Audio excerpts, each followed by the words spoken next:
تھی کہ اللہ نے پیغمبر کی سیرت کو افراد میں ڈھالا تو جماعت بنا دی، الفاظ میں ڈھالا تو کتاب بنا دی۔ کتاب کا حرف حرف ہے تو نبی کی سیرت کا یہ میرے بھائی یہ پیکر ہے، اور پیغمبر کی جماعت کا فرد فرد ہے تو نبی پاک کی سیرت کا یہ بھی پیکر ہے۔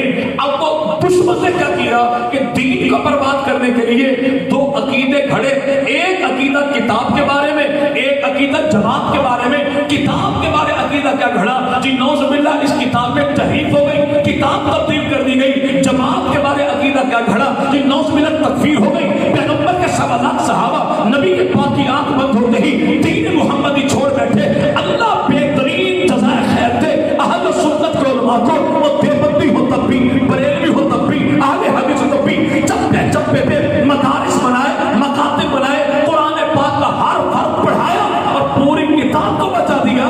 جنازوں پر جنازے اٹھائے تو نبی کی پوری جماعت کو بچا دیا۔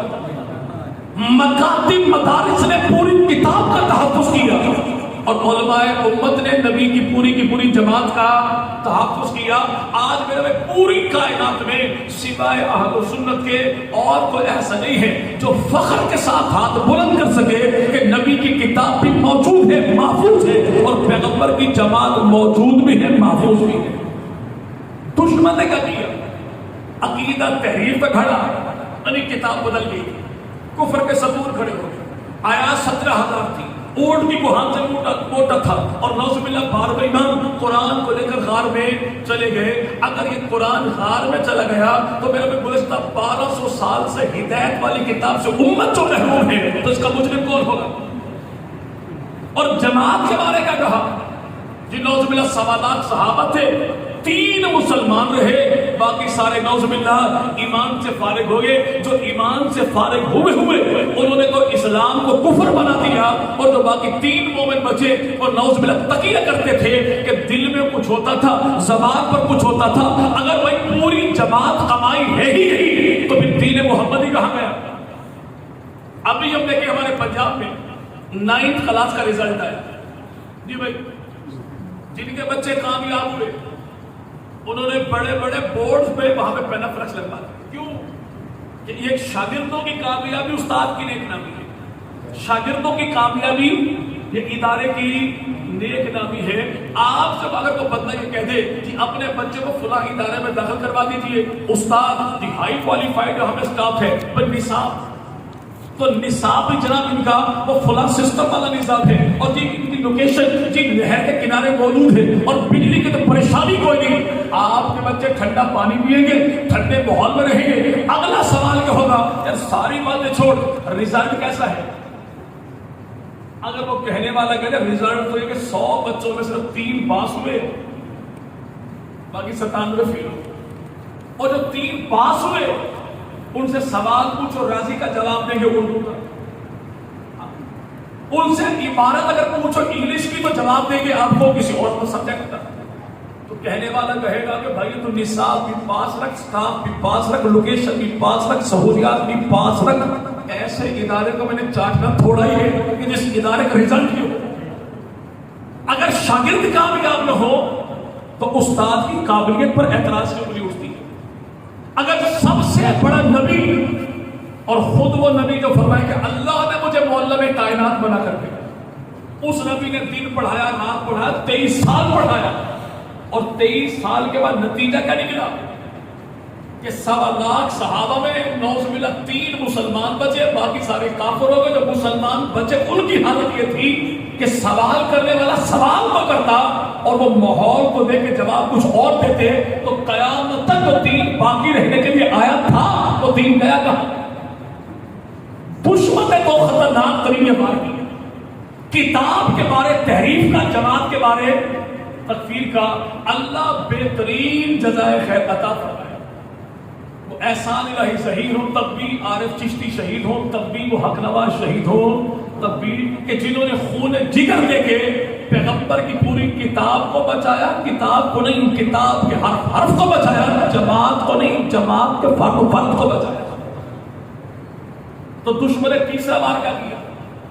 تیسرا وار کے تفریق کا۔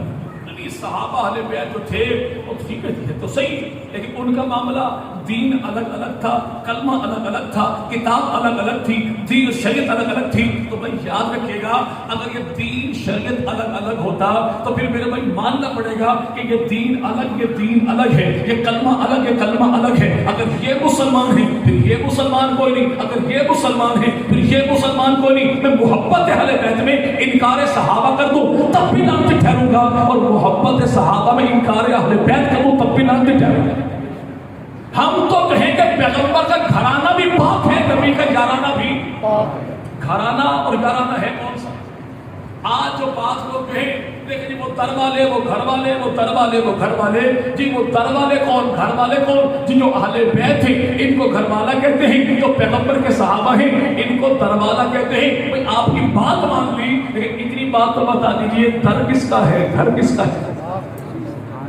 جب در بھی مصطفیٰ کا تو اس در جیسا در بھی کوئی نہیں، در پہ آنے والوں جیسا بعزت بھی کوئی نہیں، گھر بھی جیسا گھر کوئی نہیں، گھر والوں جیسا اہل بھی کوئی نہیں. اور یہی تو بات ہے کہ جو آثار حیدری کتاب یاد رہے گی، آثار حیدری بڑی معروف تفسیر ہے یار لوگوں کی، اور کتاب میں لکھا گیا ہے رب تعالیٰ نے جناب موسیٰ کلیم اللہ سے کہا میں نے جو مقام محمد عربی کو دیا ہے وہ مقام میں نے دنیا میں کسی کو نہیں دیا. کہ مولا یہ تو بات بالکل پکی ٹھکی ہو گئی کہ آمنہ کے لال کی ذات کا مقابلہ کوئی نہیں کر سکتا، لیکن جیسے میرے گھر والے ہیں کیا ایسا کوئی اور ہے؟ اور میں محمد عربی کے گھر والوں کو دنیا کے سارے گھروں پر عزت عطا فرما کہ جیسے میرے یار ہیں کہ محمد عربی کے یاروں کو بھئی کائنات کے سارے انبیاء کے یاروں پر اللہ نے عزت عطا فرمائی. یعنی گھرانہ بھی اعلیٰ تو یارانہ بھی آغاز ہوا محرم کا.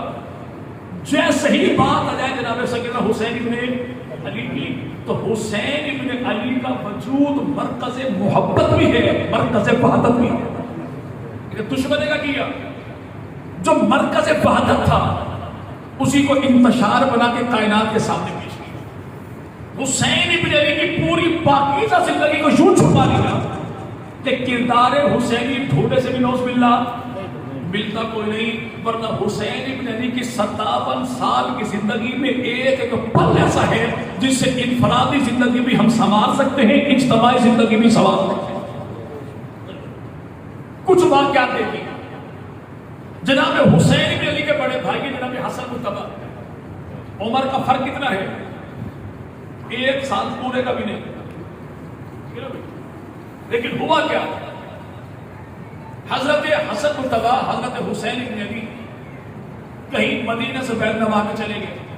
ایک بوڑھے بابا جی نے آپ کو پانی پلایا تو دونوں شہزادوں نے کہا بابا جی کبھی مدینہ میں آؤ تو خدمت کا موقع ضرور دینا. مدت گزری، حالات بدلے، بابا جی ہو گئے فقر و فاقہ کا شکار. تو بوڑھی اماں نے کہا تو جانا مدینہ انہی شہزادوں کے پاس. مدینہ جو آیا تو پہنچا جناب حسن مجتبیٰ کے پاس. حضرت حسن مجتبیٰ نے اس ایک مرتبہ کی خدمت کے عوض میں 1000 بکریاں آپ کو عطا فرمائیں. بابا جی وہاں سے آئے مولا حسین ابن علی کے پاس. حضرت حسین ابن علی نے پوچھا سیدھا میرے پاس آئے یا کہیں اور بھی گئے تھے؟ کہ جی میں تو سیدھا آپ کے بھائی حسن کے پاس گیا، ان کے بعد آپ کے پاس آیا. کہ حسن مجتبیٰ نے کیا کیا؟ کہ 1000 بکریاں دی. حضرت حسین ابن علی نے فرمایا اللہ اگر تو سیدھا میرے پاس آتا میں تجھے 1000 سے زیادہ دیتا، لیکن اب 1000 سے زیادہ دے کے میں اپنے بھائی کے نمبر کم نہیں کرنا چاہتا. یعنی حسد رقابت نہیں، کسی چیز کو حاصل کرنے کا نام بھی زندگی نہیں، کبھی اپنوں کے لیے کچھ قربان کرنے کا نام بھی زندگی ہوتا ہے. پھر بھائی کی عمر صرف 1 سال بڑی، لیکن اس کے بارے میں کہا انہو امامی، صرف میرا بھائی نہیں بابا کے دستار کا بھی وارث ہے، میرا امام بھی ہے. یعنی رقابت نہیں، محبت سکھائی.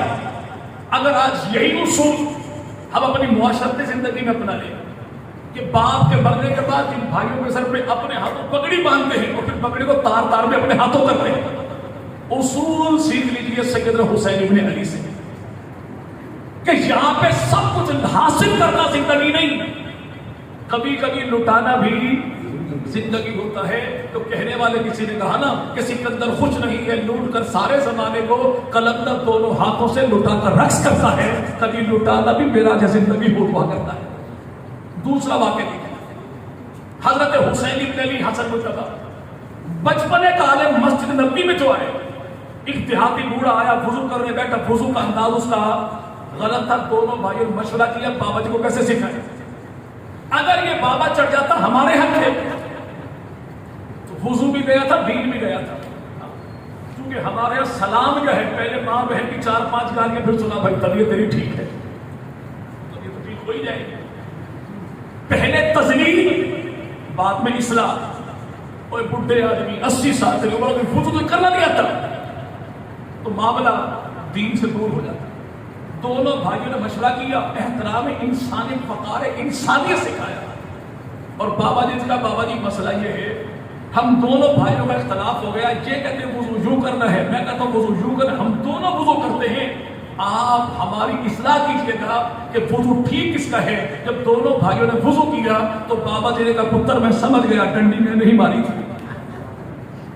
یہ انداز اگر آج کے دور میں دیکھ رہے ہیں تو واللہ یہ انداز ملے گا رائے میں کہ چلا 4 مہینے 3 دن لگانے کے لیے اگر کوئی چرسی، بھنگی، جواری، زانی، بدکار بھی چلا جائے تو رات کے ٹائم میں اٹھانے والے بھلے مفتی صاحب ہی کیوں نہ ہو، امیر جماعت، یہ اسے بھنگی نہیں کہتے، چرسی نہیں کہتے، بدکار نہیں کہتے، زانی نہیں کہتے، سودی نہیں کہتے، کیا کہیں گے؟ اللہ کے ولی اٹھ، اللہ کے ولی اٹھ، نماز کا ٹائم کہ جہاں پہ احترام انسانیت تو ہے، انسانیت کی تذلیل نہیں، یہ انداز بھی زمانے نے سیکھا، اس گھر سے سیکھا ہے جس گھر میں احترام انسانیت کے چراغ جلتے ہیں۔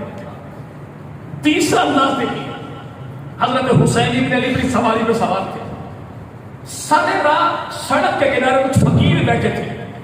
فقیر کو جو ٹکڑا ٹکڑا کہیں سے مانگ کر رہے تھے، بیٹھے کھانا کھا رہے تھے، جیسے آپ کے نہر کنارے پوری آبادی موجود ہے۔ حضرت حسین بن علی کو دیکھا کہ سید بادشاہ نبی کے نواز سے کتنا ہی کرم ہم پہ ہو جائے اگر آپ ہماری دعوت قبول کر کے ہمارے ساتھ کھانا کھائیں۔ جنتی جوانوں کا سردار سواری سے اترے، سڑک کے کنارے بیٹھے اور فقیروں کی دعوت کو قبول کیا، کھانا ساتھ کھایا۔ جب اٹھے تو فرمایا تم نے مجھے عزت بخشی، اب مزید عزت یوں بخشو، میزبان حسین بنے گا، مہمان میرے تم بنو گے۔ جب یہ فقراء مہمان بن کے گئے، کھانا ان کے سامنے خود رکھا۔ کیا بھائی ایک اصول ہے بھائی، اگر آپ کے یار دوست لاکھوں کروڑوں متی ہیں تو بھلے آپ پہ نوکر رکھتے ہیں، لیکن اگر غریب رشتہ دار آ جائے تو کھانا اگر آپ خود رکھیں گے تو یقین کریں مرتے مر جائے اس انداز کو نہیں بھولے گا۔ فقیروں کے سامنے کھانا خود رکھا، جاتے ہوئے جیب میں اشرفیاں بھی ڈال دی۔ اب یہ ایک انداز ہے کہ میں اللہ نے عزت مجھے دے دی، میں بہت بڑا کاروباری بن گیا، بہت بڑا لیڈر بن گیا، بہت بڑا سیاسی رہنما بن گیا، لیکن میرا غریب رشتہ دار سڑک کنارے دہاڑی کرتا ہو، مزدوری کرتا ہو، جوتے گانٹتا ہو، فروٹ کی ریڑھی ہو، اور مجھے دیکھ کے سینہ تان کر کہے میرا عزیز رشتہ دار ہے، بھائی آؤ بیٹھو چائے پی لو، اور مجھے کام کوئی بھی نہیں ہے، بڑا مصروف میں ایمرجنسی مجھے ہے۔ وجہ کیا ہے؟ ہم نے رشتوں کو نہیں پہچانا، قدر کو نہیں پہچانا، انسانیت کے وقار کو نہیں پہچانا۔ یہ وقار انسانیت، یہ احترام انسانیت اگر کسی نے سکھائی ہے تو نبی کے گھرانے نے سکھائی ہے، نبی کے یارانے نے سکھائی ہے۔ کربلا کے حوالے سے سب کچھ ہمیں جانتے ہیں، لیکن 8 محرم کا خطبہ یاد نہیں کیوں؟ حضرت حسین بن علی نے 8 محرم الحرام بدھ کے دن عشاء کی نماز پڑھنے کے بعد سارے یاروں کو بلایا، اعلان کرنے، اور میں لوگوں سنو حالات بتاتے ہیں کہ زندگی والا معاملہ، جان لٹانے والا معاملہ ہے۔ اگر تم میں کوئی بندہ ایسا ہے جس نے کسی کا قرضہ دینا ہو تو پہلے قرضہ ادا کر کے آئے، پھر حسینی فوج کا سپاہی بنے۔ اگر کسی کے ذمہ بندوں کے حقوق ہیں، اس وقت تک اس عظیم ترین جہاد میں حسینی فوج میں بھرتی نہیں ہوگی جب تک بندوں کے حقوق کی ادائیگی نہ کرے۔ ہمارے ہاں جو چلو بندے تو بندے ہیں، ہم تو ابا کی اولاد بھی محفوظ کوئی نہیں، بھائی کا حق ہمارے ذمے، بہن کا حق ہمارے ذمے، ماں کا حق ہمارے ذمے، رشتہ داروں کا حق ہمارے ذمے، اور پھر بھی حسینی ہم کہلائیں تو واللہ پلے درجے کا جھوٹ ہے۔ حسین ابن علی کا کردار یہ ہے حقوق کو دبانا نہیں ہے، حقوق کو لوٹانا ہے۔ وہ سید حسین ابن علی پیدا ہوئے مدینہ کی دھرتی پر سن 4 ہجری اور 3 تاریخ تھی شوال کی۔ حسین ابن علی پیدا جو ہوئے تو سیدنا حسین ابن علی کی پیدائش کے موقع پر رسول خدا نے مبارکباد کا پیغام اپنی بیٹی سیدہ فاطمہ کو دیا، لیکن ہم پر اعتراض کیا ہے؟ نہیں آپ مولا حسین کو نہیں مانے، کون سے حسین کو مانے؟ یہ جو مولا علی کا بیٹا ہے، تو جناب علی کے تو میرے بھائی 17 بیٹے ہیں، 18 بیٹیاں ہیں، 27 داماد ہیں، کون سا بیٹا؟ جی وہی بیٹا جو سیدہ فاطمہ کے بدن سے پیدا ہوا تھا۔ تو سیدہ فاطمہ کا نکاح کہ جناب علی کے ساتھ ہوا تھا، جواب تمہیں کیا پتا؟ نکاح تو ہوا تھا، چل ہمت کر کے بتا دیجئے، مسئلہ تو حل ہو گیا کہ حسین ابن علی کو وہ مانے گا جو حسین ابن علی کے اما ابا کو مانے گا، اما ابا کو وہ مانے گا جو دونوں کے نکاح کو مانے گا، اور نکاح کو وہ مانے گا جو دونوں کے نکاح کے گواہوں کو مانے گا۔ اور نکاح کے گواہ کون ہیں؟ میری کتاب کو کھولیے مت، اپنی کتاب کو چھوڑیے۔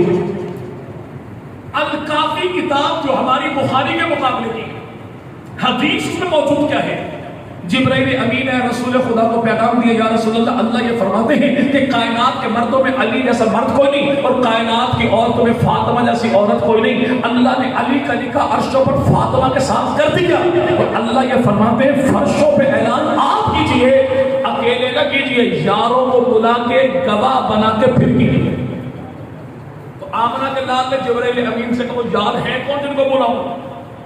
اگر نبی یہ بات خود بلا لیتے تو اعتراض کرنے والا کوئی نہ کوئی اعتراض کر دیتا، دل کی بات تھی، کیا پتا تھا ظاہر پہ نبی بھول گئے تھے، نعوذ باللہ، کہ اندر کیا ہے، بہر کیا ہے۔ رسول خدا نے یار خود نہیں بلائے، جبرائیل سے پوچھا، پوچھ کے بتا کن کن کو بلاؤں؟ تو اللہ کی جانب سے پیغام کا 3 کو بلا کے گواہ بنائیے، اور وہ 3 کون ہیں؟ پہلا ابو بکر، دوسرا عمر، تیسرا عثمان۔ میں آپ سے پوچھتا ہوں بھائی، بھلوان کی دھرتی میں جب کبھی ہم اپنی بہن کا، بیٹی کا، بھائی کا، بیٹے کا، عزیز دوست کا نکاح کریں تو گواہ کن کو بناتے ہیں؟ پلے درجے کا لیکچر ہو جی بھائی، 1 نمبر یا 2 نمبر؟ جی بھائی، جن کو ہم گواہ بناتے ہیں وہ 1 نمبر یا 2 نمبر؟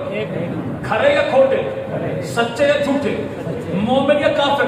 جب میں اور آپ جو بنائیں تو 1 نمبر کو بنائیں، کھرے کو بنائیں، مومن کو بنائیں، اور بھائی سچے سچے کو بنائیں۔ تو آپ بتا دیں کہ تیری میری بہن بیٹی کے نکاح کے موقع پر تو گواہ ایسے ڈھونڈے جائیں کہ جن جیسا خاندان میں کوئی نہ ہو، علاقے میں کوئی نہ ہو، برادری میں کوئی نہ ہو، تو جن کو اللہ نے حسنین کریمین کی اما کی نکاح کے موقع پر اللہ کے حکم سے گواہ بنایا تھا، تو یقین یہ ہے کہ دلہا جیسا دلہا کوئی نہیں، دلہن جیسی دلہن کوئی نہیں، بارات جیسی بارات کوئی نہیں، باراتی جیسے باراتی کوئی نہیں، نکاح جیسا نکاح کوئی نہیں، تو کائنات میں گواہوں جیسا گواہ بھی کوئی نہیں۔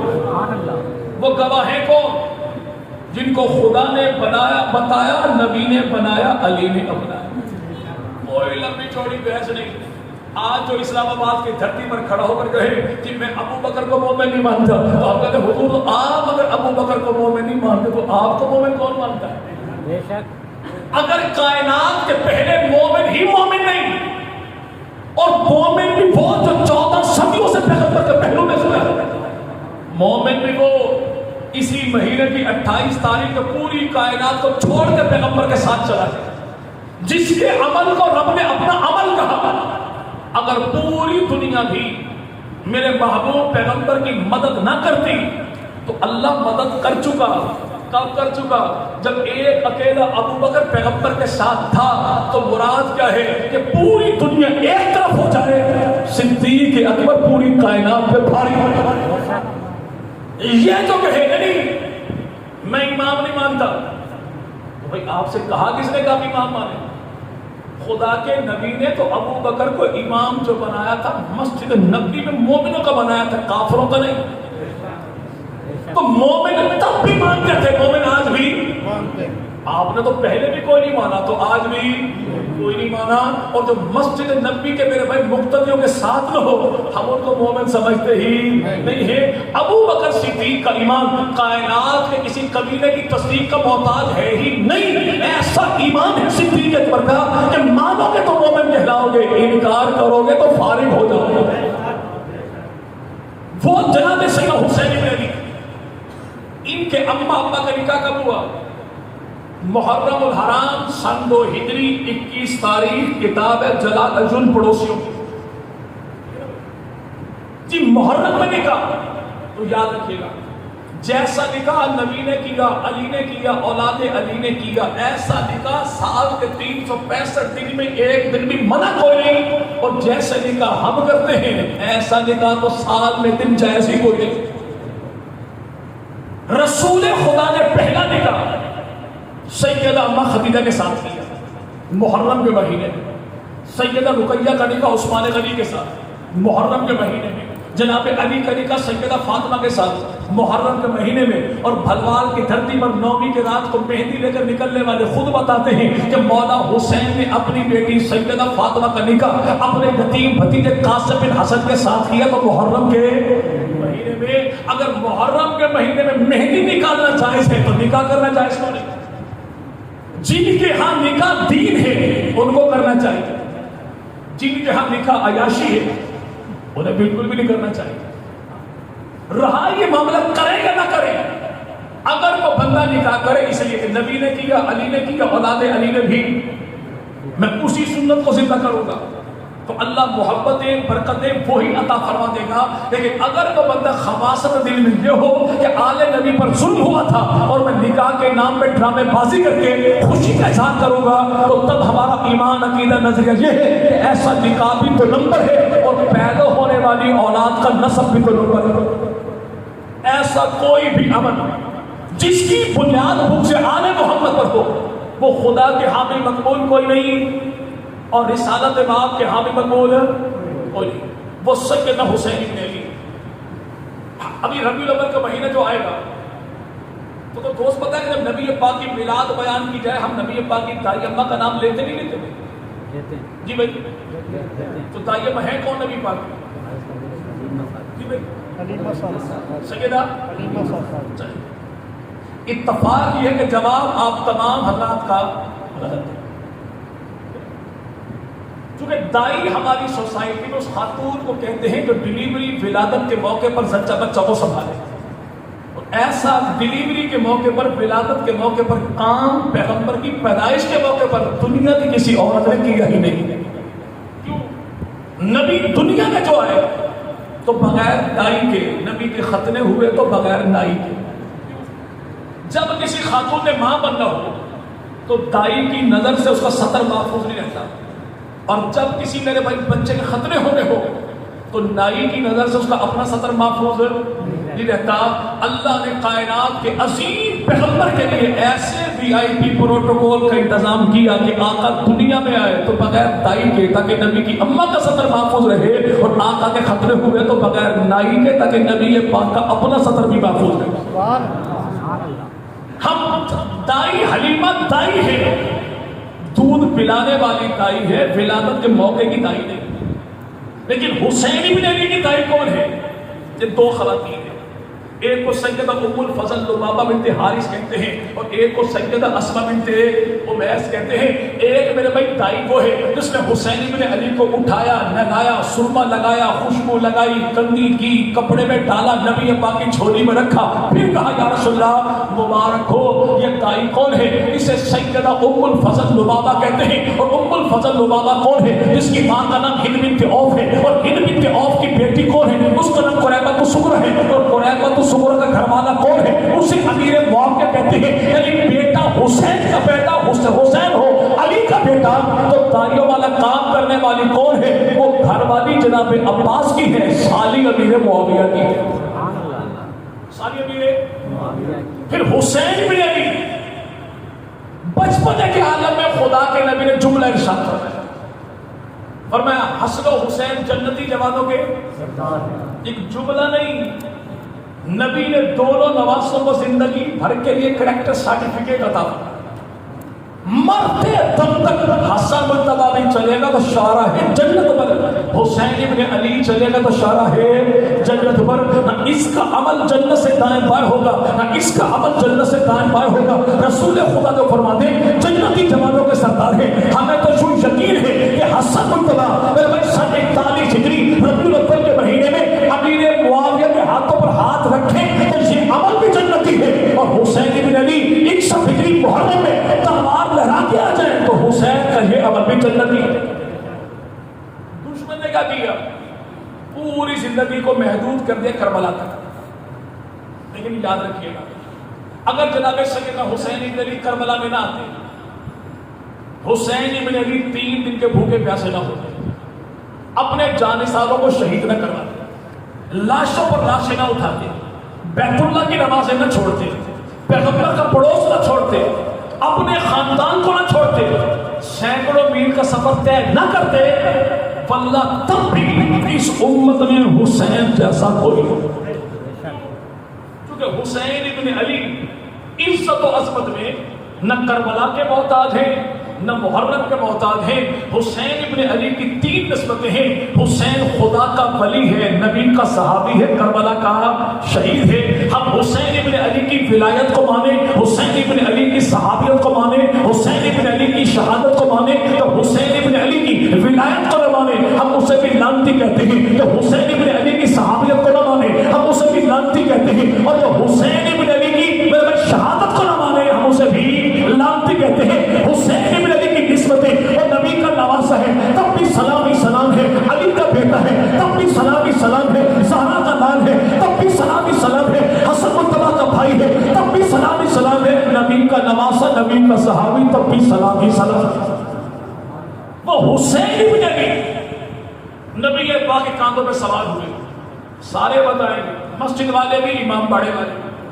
لیکن ان سے بات پوچھئے گا تو بھائی زمانے میں دستور یہ ہے کتاب سچی تبھی مانی جائے گی جب کاتب کو سچا مانو گے، حدیث تبھی مانی جائے گی جب صحابی کو سچا مانو گے، روایت سچی تبھی مانی جائے گی جب راوی کو سچا مانو گے، اور حضور گواہی سچی تبھی مانی جائے گی جب گواہ کو سچا مانو گے. حسین ابن علی پیغمبر کے کاندھوں پر سوار تو ہوئے، مسجد میں، چوک میں، چوراہے میں، پبلک پلیس میں، مجمع عام میں نہیں. گھر بھی نبی کا، در بھی نبی کا، آنگن نبی کا، صحیح نبی کا، کاندھا نبی کا، نواسا نبی کا، پیار نبی کا، بول بھی نبی کا. تو نبی پاک نے جب علی کے لال کو کاندھوں پر بٹھایا، امت کو محبت کا سبق سکھایا. یہ سارا منظر دیکھ کے گھر کی بات زمانے کو بتانے والا کون ہے؟ وہ راوی ایک ہی ہے، اسے خطاب کا بیٹا فاروق اعظم کہتے ہیں.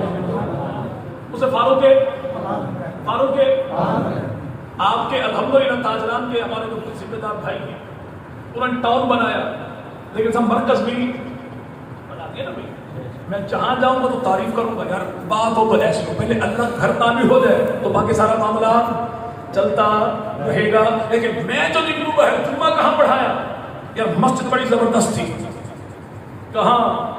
بلوان میں. ان کی بنتی بھی کتنا چاہیے بات بتائیں گے، عمران خان صاحب آئیں گے جائیں گے. میں تو مسجد ٹاؤن میں بڑی حسین تھی.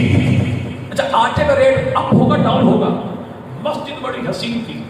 بجلی کے بل پہ احتجاج ہونا چاہیے نہیں ہونا چاہیے؟ اس بیچارے کے ایشو سے معاملہ کوئی نہیں. ایک تعریف سن کے برداشت کر سکتا ہی کوئی نہیں. دل میں جلن ہو، بغض ہو، حسد ہو، نفرت ہو، دشمنی ہو تو تعریف کو چھپایا جاتا ہے. اگر دل میں محبت ہو تعریف کو پھیلایا جاتا ہے.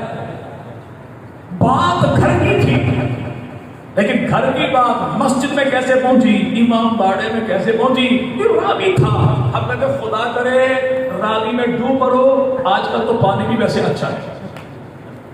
بھائی راوی تھا کون؟ اسے خطاب کا بیٹا فاروق اعظم. اچھا کبھی ایسا ہو بھائی کہ ہم نے اپنی اولاد کا منہ ماتھا چوما ہو؟ جی بھائی کبھی یہ حادثہ کسی کے ساتھ پیش آیا؟ جی ہم ماتھا چومیں، تھوڑی چومیں، اپنی اولاد کے رخسار چومیں، ہونٹ چومیں، ہاتھ چومیں، سینہ چومیں، کبھی کبھی ففور محبت میں قدم اٹھانے والے بچے کے پہلے قدم بھی چومیں، لیکن کبھی اپنی اولاد کی ناف کو چوما؟ جی بھائی لیکن پیغمبر کے صحابی سیدنا ابو ہریرہ اور ابو ہریرہ حضرت حسین ابن علی سے کہا حسین آج میں آپ کے جسم کے اس جگہ کو چومنا چاہتا ہوں جس کو میں نے اپنی آنکھوں سے دیکھا تو خدا کے نبی چوم رہے تھے۔ سیدنا حسین ابن علی نے پیٹ سے کپڑا جو ہٹایا، جناب ابو ہریرہ بڑے آگے اور حسین ابن علی کی ناف کو چوما کہ آج ہم اولاد کی ناف کو نہیں چومتے کہ سارے جسم کا میل کچیل یہیں پہ آگے سٹور ہوتا ہے، لیکن ابو ہریرہ نے حسین ابن علی کی ناف کو چوما، چوم کے کہا اللہ میں نے اللہ کے نبی کو دیکھا کہ رسول خدا حسین کو یہیں سے چوم رہے تھے۔ آج جو کہنے والے کہتے ہیں جی مدینہ والے کہاں تھے، صحابہ کہاں تھے؟ جنازہ پڑھ کے جناب حسین ابن علی اونچی جگہ پر بیٹھے، پاؤں میں لٹکائے، گرمی کا موسم، تھکاوٹ کا شکار جو ہوئے، جیسے بیٹھے حضرت ابو ہریرہ جو اہل سنت کی 5000 حدیثوں کے راوی ہیں، اپنی چادر دستار کاندھے سے اتاری اور حسین ابن علی کے جوتوں پر پڑنے والی دھول مٹی کو جھاڑنا شروع کر دیا۔ حضرت حسین ابن علی نے پاؤں کیے پیچھے اور کہا ابو ہریرہ تو میرے بابا کا بھی ساتھی، نانا کا بھی ساتھی، یہ انداز کون سا ہے؟ جناب ابو ہریرہ فرماتے ہیں اے حسین واللہ تیری جو محبت میرے دل کے اندر ہے، اگر زمانے کو پتہ لگ جائے تیرے پاؤں زمین پر نہ لگے، زمانہ تجھے اپنے کانوں میں سواری کروایا۔ مدینہ والے یہ ہیں جو پیغمبر کے نواسے کے جوتوں پر پڑنے والی دھول کو بھی اپنی دستار سے صاف کرتے ہیں، اور کوفہ کے مکاروں، عیاروں، غداروں، لکی رانی سرکس کے فنکاروں، صحابہ نے احترام یوں کیا اور تم نے ڈرامہ کیا کیا؟ آل نبی کو بلایا، دھوکہ دیا، ان کی جان کو، خون کو بھی جائز سمجھا، مال کو بھی جائز سمجھا، آل نبی کے خون کو تم نے خاک و خون میں تڑپا دیا۔ وہاں پہ انداز کیا ہے؟ اگر بندہ کبھی بچنا لگا دے، حجامہ کروا لے، تو حجامے سے نکلنے والا خون انسان پھینکتا ہے، رکھتا ہے بھائی جی بھائی، لیکن نبی کا خون تھا، حجامے کا خون تھا، دیا کس کو تھا؟ عاشق صادق ابو بکر صدیق کے نواسے عبداللہ بن زبیر، یہ خون دیا نبی بندہ کہیں پہ دفن کر کے ہو، لیکن یار نبی کا بڑی دیر کے بعد آیا، اللہ کے نبی نے پوچھا کام تھوڑا سا اتنی دیر کیوں لگائی؟ تو عرض کیا رسول اللہ میں ایک جگہ پر بیٹھا زمین کو کھودا دفن کرنے کے لیے، دل میں یہ بات آ گئی آج نہ کل کسی کا پاؤں یہاں پر پڑے، نبی کے خون کی بھی ادبی ہو، برداشت نہیں کوئی۔ خون تھا کون سا؟ جو خود نبی نے دیا تھا، رکھنے والا نہیں، کیا پھینکا جاتا ہے، نبی کا خون دفن کیا جائے۔ پھر کیا ہوا؟ اگر دوسری جگہ بیٹھا پھر کیا ہوا؟ اللہ کے نبی پھر زمین کھودی، دفن کرنے لگا، پھر دل میں بات آئی، پھر کیا کیا؟ اللہ کے نبی کرنا کیا تھا؟ میں نے برتن اٹھایا، منہ سے لگایا، ٹھیک ہے۔ کون سا خون؟ جو رسول خدا نے جسم سے نکلنے والا فاضل خون دیا تھا، کیوں دفن کر کے؟ کہ آقا پی گیا۔ صحابہ نے پوچھا کہ خون تھا کیسا؟ انسانی خون کا ذائقہ کڑوا ہوتا ہے، پیغمبر کا یار کہتا بلہ شہد سے زیادہ میٹھا تھا، کستوری سے زیادہ خوشبو تھی۔ سبحان اللہ، کستوری سے زیادہ نبی یہ بات فرماتے ہیں اگر کسی نے چلتا پھرتا جنتی دیکھنا ہو میرے اس یار کو دیکھ۔ صحابہ نے کہا یا رسول اللہ یار نے کیا کیا؟ فرمایا جس کا جسم کا خون نبی کے خون سے مل جائے اللہ اس کو جنتی بنا دیتا ہے۔ اور یہی جواب ہے مریضان دکھ سے آل محمد کے لیے جو آج کہیں کہ کل کے بچے جوانوں کے سردار کیسے ہو گئے، بھائی یہ بچے اس گھر کے بچے ہیں جس گھر کے بچے بھی امت کے بڑے بڑوں سے بڑے ہیں، جس کے خون سے نبی کا خون مل جائے اس کو جنتی کہتے ہیں، اور جن کی رگوں میں نبی کا خون دوڑے انہیں جنتی جوانوں کا سردار کہتے ہیں۔ سبحان اللہ۔ چلے بات اپنی ختم کریں۔ اس سیدنا حسین بن علی کربلا کی دھرتی پر شہید کتنے تھے بھائی جی؟ کربلا کی دھرتی پر شہید تھے کتنے جی؟ چونکہ اللہ ہمارے حال پر رحم فرمائے، ہم سنیوں کی مثال ان چوروں کی طرح ہے جنہوں نے بینک لوٹا، پیسے اٹھائے، تھیلے میں ڈالے، بھاگنا شروع کیا۔ ایک چور نے پوچھا گن تو لے بھائی دہاڑی لگی کتنے کی ہے؟ اس نے کہا ماما سکون سے سو جا، صبح ایکسپریس اخبار میں پڑھ لے کے ڈکیتی کتنے لاکھ کی ہوئی۔ کون گنتا رہا ہے یہاں پہ؟ کتاب لکھنے والے کی 72 تاریں نجم الحسن قرار دی، ٹائٹل 72، اندر 100 شہداء کا تذکرہ ہے۔ امام باقر جو 5ویں امام ہیں، امام باقر 5ویں امام، خود کربلا میں موجود تھے اپنے بابا چوتھے امام زین العابدین کے ساتھ. وہ ارشاد فرماتے ہیں کربلا میں جو لوگ ہمارے کٹے تھے ان کی تعداد 145 تھی. کتنی؟ 145. چور جب بھی چوری کرے گا مال تھوڑا بتائے گا, جس کا گھر اجڑا ہو وہ مال پورا بتائے گا. وہ کہ 145 یہ کہ 72, چلو پیکج اپنا ختم کرتے ہیں. اپنی کتابوں سے کربلا کے 72 شہیدوں کی لسٹ اٹھا کے تھا, ایک کے نام تم پڑھنا شروع کر دو.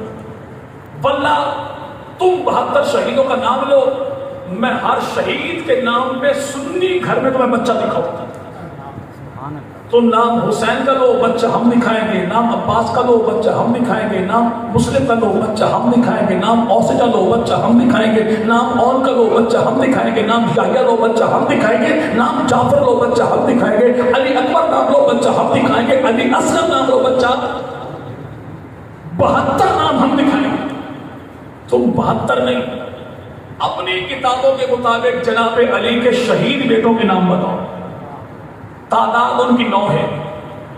تم اپنے گھروں میں صرف علی کے 9 بیٹوں کے نام پر 9 بچے دکھاؤ. وہ 9 بچے تمہاری اپنی کتابوں میں لکھے ہیں. تو نام کیا ہے؟ محمد بن علی. کیا نام ہے؟ محمد بن علی. اب کیسے بتائے محمد کون ہے؟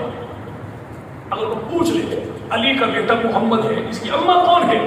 جی امامہ ہے. امامہ کون ہے؟ یہ زینب کی بیٹی ہے. زینب کون ہے؟ یہ فاطمہ کی بہن ہے, پیغمبر کی بیٹی. ماننا پڑے گا نا نبی کی بیٹی ہے 4. اس نے ٹھپا لگا دیا تفصیل بتانے میں. اور یہ محمد بن علی شہید کربلا ایسا شہید ہے, اس کا ننہال دیکھو تو امیر معاویہ ہے, تو ننہال دیکھو تو علی المرتضیٰ ہے. یعنی جناب محمد بن علی حسین کے بھائی کربلا کے شہید ابو طالب کے پوتے علی کے بیٹے جناب محمد الاوسط جو ہے, ان کا ننہال امیر معاویہ کا, تو ننہال جناب علی کا. یعنی جناب علی نے امیر معاویہ کے خاندان میں شادی کی. اور آج ایک گلگت سے اٹھا جنوز بل ہم تو ابو سفیان کو بھی نہیں مانتے, امیر معاویہ کو بھی نہیں مانتے. تو ماننے کا معاملہ مومنوں کا ہے, تمہارا نہیں ہے. ماننے والے مان چکے, رشتے دیے بھی ہیں, رشتے دیے بھی ہیں. لیکن آج جو بندہ کو کہے نہیں میں نہیں مانتا رشتے کو, تو بھائی یہاں پہ ہوگا کیا؟ زمانہ کہے گا میراثیوں کا کام صرف ویلے لوٹ رہے, رشتے کروانا نہیں ہوتا. یہ بڑا عجیب معاملہ ہوگا کہ شادی ہو سرداروں کی, اعتراض ہو میراثیوں کا. علی مرتضیٰ شادی کرے اور یہ کہا کہ نہیں میں نہیں مانتا. جناب علی کے 9 بیٹے کربلا میں شہید. ٹائم چکے پورا ہو گئے. اور 9 بیٹے کون؟ محمد بن علی, ابو بکر بن علی, عمر بن علی, عثمان بن علی, عبداللہ بن علی, عبید اللہ بن علی, عباس بن علی, جعفر بن علی, اور 9واں بیٹا حسین بن علی. چل 9 نہیں دکھاتے تو کربلا کے شہیدوں میں صرف 5 حسن مجتبیٰ کے بیٹوں کے ناموں پر 5 بچے دکھاتے. وہ 5 بچے کون ہیں؟ عبداللہ بن حسن, بشر بن حسن, قاسم بن حسن, ابو بکر بن حسن, عمر ابن حسن. چلو 5 نہیں دکھاتے تو آسان سا پیکج ہے کہ مولا حسین کے 3 شہید بیٹوں کے نام پر اپنے گھروں میں 3 بچے دکھا دو. وہ 3 بچے کون ہیں؟ التنبیہ والاشراف کتاب تمہاری لکھا کہ شہید کربلا حسین کا بیٹا نام تھا اس کا ابو بکر. کیا نام تھا؟ کیا نام تھا؟ اور جناب علی اکبر جو شہید کربلا ہے, علی اکبر کی چڑھتی جوانی کا نوحہ. اشتہار بڑے بڑے شاید ہوتے نا, ان سے پوچھو علی اکبر ہے کون؟ اب یہ بیچارہ کیسے بتائے کہ علی اکبر کی اماں کا نام ہے لیلا, اور لیلا کی اماں علی اکبر کی نانی, اس کا نام ہے میمونہ جو مولا حسین کی ساس ہے, اور میمونہ کے ابو کا نام ہے ابو سفیان, بھائی کا نام ہے امیر معاویہ, کہ امیر معاویہ کی بہن, امیر معاویہ کی بہن, امیر معاویہ کی بہن حسین ابن علی کی ساس ہے, اور علی اکبر کی نانی ہے. علی اکبر کی اس لیے بتاتا کہ ظالم ہے. اور علی اکبر کون ہے؟ خواجہ قمر الدین سیال شریف اپنی کتاب میں لکھا. پیر محمد علی نقشبندی, جامع رسول شرازیہ, سردار چپر چوک, داتا دربار لاہور جو خلیفہ مرید ہیں, پیر باقر علی شاہ, کیلے والی سرکار, گجرات اور گجرانوالہ کے, اور انہوں نے اپنی کتاب میں لکھا. اور یار لوگوں لوگوں نے اپنی کتاب میں لکھا کہ حضرت حسین کا بیٹا علی اکبر، اس کا نام علی اکبر نہیں، اس کا نام سیدنا عمر بن حسین بن علی بن ابی طالب ہے۔ جی بھائی، تو اس لیے بتاتا یہ نہیں ہے۔ آخری بات اور بات میری ختم بھائی، اب جو لوگ آپ مولا حسین کو مانتے ہو، واللہ ہم تو حسین ابن علی کو بھی مانے، حسین کی پوری آل اولاد کو بھی مانے، آل اولاد کیسے نہیں؟ آپ 12 اماموں کو نہیں مانتے۔ میں چلو آج جو بندہ بھلوال کا حج عمرہ کرنے گیا ہو کو وہاں پہ ٹھہرا یا موجودہ عمرے پر ہو، اسے کو لائیو کال کرے مسجد نبوی سے، مسجد نبوی کے پیشانی پہ گول گول دائروں میں جہاں پر 4 یاروں کا نام لکھا ہے وہیں پر 12 کا بھی نام لکھا ہے۔ کیوں نام لکھا ہے کہ 12 بھی ہمارے ہیں، 4 بھی ہمارے ہیں۔ اب جو کوئی یہ کہے کہ ہم تو 12 والے ہیں، تو بچہ تو 12 کو مان سکتا ہی نہیں جب تک ابو بکر صدیق کو نہ مانے، جب تک ابو بکر اور وہ ابو بکر صدیق اور 12 امام، رشتہ ان کا آپس میں کیا ہے کہ جناب علی کی 9 بیویاں، 17 بیٹے، 18 بیٹیاں، 27 داماد، اور جناب ابو بکر صدیق آپ کی 4 بیویاں، 3 بیٹے، 3 بیٹیاں، 3 بیٹوں کا نام کیا ہے؟ جناب عبد الرحمان، جناب عبداللہ، جناب محمد۔ عبداللہ ہو گئے فوت، باقی بیٹے بچے 2، جناب عبد الرحمان، جناب محمد، دونوں کی ہوئی شادی، اللہ نے دی اولاد، عبد الرحمان کو بیٹی، محمد کو دیا بیٹا، اور محمد کا بیٹا قاسم، اور یہاں پہ عبد الرحمان کی بیٹی نام اس کا سیدہ اسما، یہ اسما پوتی ہے ابو بکر صدیق کی، اور قاسم پوتا ہے ابو بکر صدیق کا۔ تو ابو بکر صدیق کی پوتی پوتے کا آپس میں ہوا نکاح، اللہ نے ان کو دی بیٹی، تو نام رکھا ام فروا۔ یہ ام فروا کون ہے؟ جو ابو بکر کی پڑپوتی ہے، ابو بکر کی پڑنواسی ہے، ابو بکر صدیق کی پڑپوتی کا نکاح حضرت علی کے پڑپوتے مولا حسین کے پوتے زین العابدین کے بیٹے حضرت امام باقر کے ساتھ ہوا۔ تو رب تعالیٰ نے 5ویں امام کو دیا بیٹا، تو ابو بکر صدیق کے پڑپوتے کو بیٹا ملا، ابو بکر صدیق کی پڑپوتی کو، ابو بکر صدیق کی پڑپوتی سے بیٹا ملا ابو بکر جناب علی کے پڑپوتے کو، تو نام رکھا حضرت امام جعفر صادق، جعفر صادق کو دیا بیٹا، تو نام رکھا موسیٰ قاسم، موسیٰ قاسم کو دیا بیٹا، تو نام رکھا علی رضا، علی رضا کو ملا بیٹا، تو نام رکھا امام تقی، امام تقی کا بیٹا، تو نام رکھا امام نقی، امام نقی کا بیٹا، تو نام رکھا امام حسن عسکری، حسن عسکری کا بیٹا، تو نام رکھا امام محمد مہدی۔ زمانے بھر کے لوگوں سے پوچھئے امام مہدی کون ہے؟ یہ حسن عسکری کے بیٹے ہیں۔ حسن عسکری کون ہے؟ امام نقی کے بیٹے ہیں۔ امام نقی کون ہے؟ امام تقی کے بیٹے ہیں۔ امام تقی کون ہے؟ علی رضا کے بیٹے ہیں۔ علی رضا کون ہے؟ موسیٰ قاسم کے بیٹے ہیں۔ موسیٰ قاسم کون ہے؟ جعفر صادق کے بیٹے ہیں۔ جعفر صادق کون ہے؟ امام باقر کا بیٹا ہے۔ امام باقر کی گھر والی کون ہے؟ امام جعفر کی اماں کون ہے؟ اس کا نام سیدہ ام فروا ہے۔ ام فروا کی اماں کون ہے؟ امام باقر کی ساس کون ہے؟ امام جعفر کی نانی کون ہے؟ اس کا نام سیدہ اسما ہے۔ اسما کا ابو کون ہے؟ اس کا نام عبد الرحمان ہے۔ اور عبد الرحمان کا ابا کون؟ اسی کو ابو بکر صدیق کہتے ہیں۔ پہلے امام سے لے کر چھٹے امام تک، چھٹے امام سے لے کر آخری امام تک سارے امام جس کی اولاد ہے اسے ام فروا کہتے ہیں، اور ام فروا جس کی اولاد ہے اسے ابو بکر صدیق کہتے ہیں۔ اب جو باگڑ بلا کہے میں ابو بکر کو نہیں مانتا، جی بھائی، بل کیا پیش ہوا کہ اردو گرامر ہی تبدیل ہو۔ پہلے گرامر میں ایک محاورہ تھا کہ بلی تھیلے سے باہر آ گئی، لیکن اب تو پوری کی پوری کتیا تھیلے سے باہر آ گئی۔ جی میں ابو بکر کو نہیں مانتا، جو ابو بکر کو نہیں مانتا وہ 12 اماموں کو نہیں مانتا، جو 12 اماموں کو مانے گا ابو بکر کے در پہ آنا اس کے اوپر لازم ہے، اور جو نہیں آئے گا تو کوڑا عمر کا ہوگا، ہاتھ مولا علی کا ہوگا۔ رب تعالیٰ ہمیں جب تک زندہ رکھے، آل محمد کے در کا غلام بنا کے زندہ رکھے۔ اللہ ہمیں جب موت دے تو آمنہ کے لال مدنی کریم کے اصحاب کے در پہ اللہ شہادت کی موت عطا فرمائے۔ خالق کائنات تشریف لانے والے تمام احباب کی جان، مال، عزت، آبرو، آل، اولاد، نسل و فصلوں میں اللہ برکتوں کا فیصلہ فرما دے۔ زمین و آسمان کی تمام تک آفات و بلیات، بالخصوص کرونا، سیلاب، زلزلہ، بے وقت کی بارشوں سے رب تعالیٰ امت محمدیہ کے بچے بچے کو محفوظ فرمائے، چپے چپے کو محفوظ فرمائے۔ وآخر دعوانا ان الحمدللہ رب العالمین۔